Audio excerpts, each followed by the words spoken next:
നമസ്കാരം. Sreenarayana Guru open university first semester MA political science ക്ലാസ്സുകളിലേക്ക് സ്വാഗതം.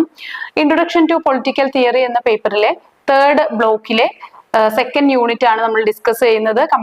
കമ്മ്യൂണിറ്റേറിയൻ തിയറി ഓഫ് ജസ്റ്റിസ് എന്നാണ് ഈ ഒരു യൂണിറ്റിന്റെ പേര്. അപ്പൊ ഇവിടെ നമ്മൾ മിഷേൽ വോൾസറിന്റെ കമ്മ്യൂണിറ്റേറിയൻ സിദ്ധാന്തമാണ് നമ്മൾ ഡിസ്കസ് ചെയ്യുന്നത്. അതുപോലെ നമുക്കിതിൽ മിഷേൽ സാൻഡൽ, രണ്ട് ചിന്തകരാണ് ഈ ഭാഗത്ത് നമുക്ക് പഠിക്കാനുള്ളത്. മിഷേൽ വോൾസറും അതുപോലെ സാൻഡലും. ഇവരിൽ ആദ്യത്തെ ചിന്തകനായിട്ടുള്ള വോൾസറിന്റെ സിദ്ധാന്തങ്ങൾ എന്തൊക്കെയാണെന്ന് നോക്കാം. അപ്പോ വോൾസർ ഒരു പ്രധാനപ്പെട്ട കമ്മ്യൂണിറ്റേറിയൻ ചിന്തകനാണ്. ഇദ്ദേഹത്തിന്റെ തത്വങ്ങൾ അടിസ്ഥാനപ്പെടുത്തിയിരിക്കുന്നത് നീതി, അതുപോലെ കമ്മ്യൂണിറ്റീസ്, സമൂഹം, കൾച്ചർ, സംസ്കാരം, അതുപോലെ ഒരു പ്ലൂരലിസം, ഇതിനെയൊക്കെ ആസ്പദമാക്കിയിട്ടാണ് ഇദ്ദേഹത്തിന്റെ സിദ്ധാന്തങ്ങൾ ഡെവലപ്പ് ചെയ്തിരിക്കുന്നത്.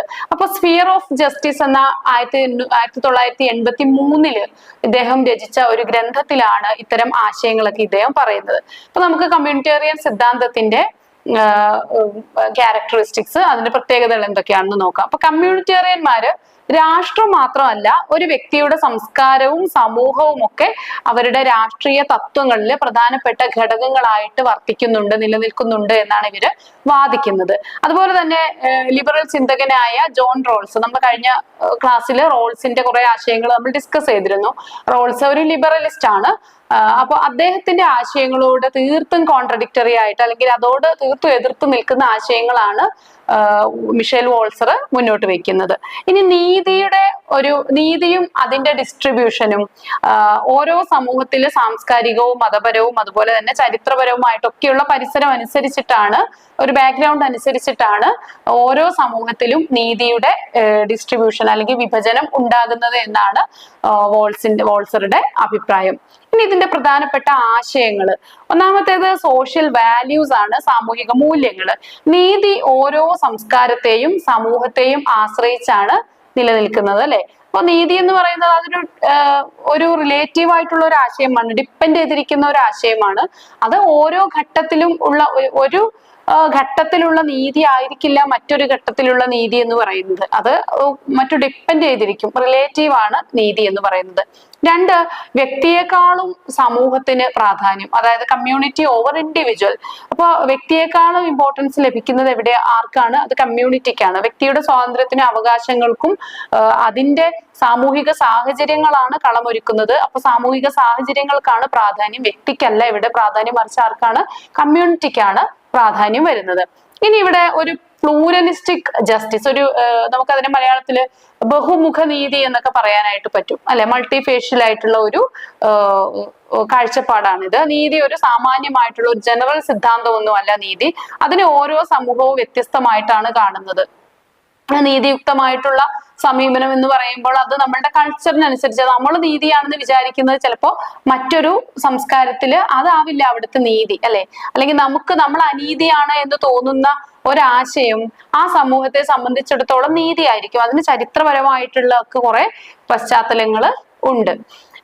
നമ്മളുടെ ഈ പ്രൊട്ടക്റ്റീവ് ഡിസ്ക്രിമിനേഷൻ, എന്താണ് പ്രൊട്ടക്റ്റീവ് ഡിസ്ക്രിമിനേഷൻ എന്ന് പറഞ്ഞാൽ? സംവരണങ്ങൾ ഏർപ്പെടുത്തുന്നത്.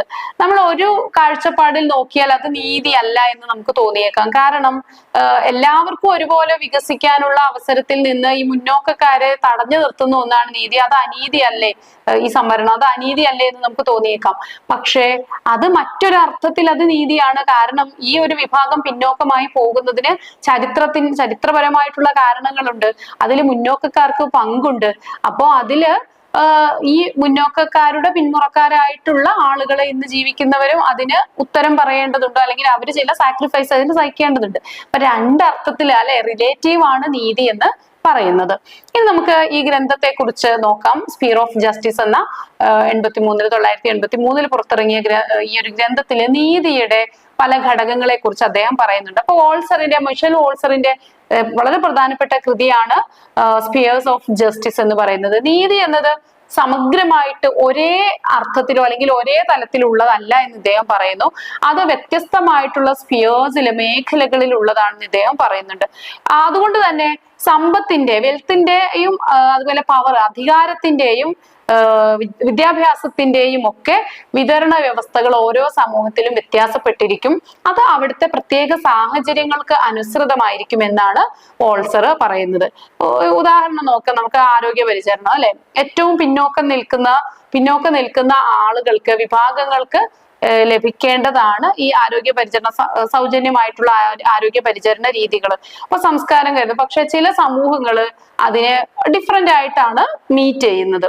ഇപ്പൊ വിദ്യാഭ്യാസം അതുപോലെ തന്നെ ചില രാജ്യങ്ങളിൽ നിർബന്ധിതമായിട്ടുള്ള വിദ്യാഭ്യാസം വളരെ ശക്തമായിട്ട് കൊടുക്കും, എന്നാൽ മറ്റുള്ളിടത്ത് അത് പ്രാഥമികമോ പൂർണ്ണമൊക്കെ ആയിട്ട് അല്ലെങ്കിൽ അപൂർണമൊക്കെ ആയിട്ടാണ് പ്രൊവൈഡ് ചെയ്യുന്നത്.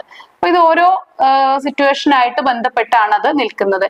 ഇനി വോൾസറിന്റെ കമ്മ്യൂണിറ്റേറിയൻ ചിന്തകള് ഒരു ലിബറൽ ജനാധിപത്യത്തെയൊക്കെ ആശ്രയിച്ച് അല്ലെങ്കിൽ അതിനെ അടിസ്ഥാനപ്പെടുത്തിയിട്ടാണ് ഇരിക്കുന്നത്. അപ്പൊ ജനാധിപത്യത്തെ ഇദ്ദേഹം ഒരു പൊതുമൂല്യമായിട്ടാണ് കാണുന്നത്.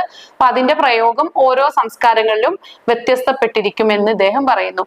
അതുപോലെ തന്നെ കോംപ്ലക്സ് ഇക്വിറ്റി എന്ന ഒരു ടേം ഇദ്ദേഹം മുന്നോട്ട് വെക്കുന്നു. വ്യത്യസ്ത വിഭാഗങ്ങളില് ഇക്വിറ്റി വ്യത്യസ്ത രീതിയിലാണ് പ്രയോഗിക്കപ്പെടുന്നത് എന്ന് ഇദ്ദേഹം പറയുന്നുണ്ട്. അപ്പൊ നമുക്ക് ഇത്രയാണ് ഈ ഒരു യൂണിറ്റിൽ ഡിസ്കസ് ചെയ്യാനുള്ളത്. Thank you.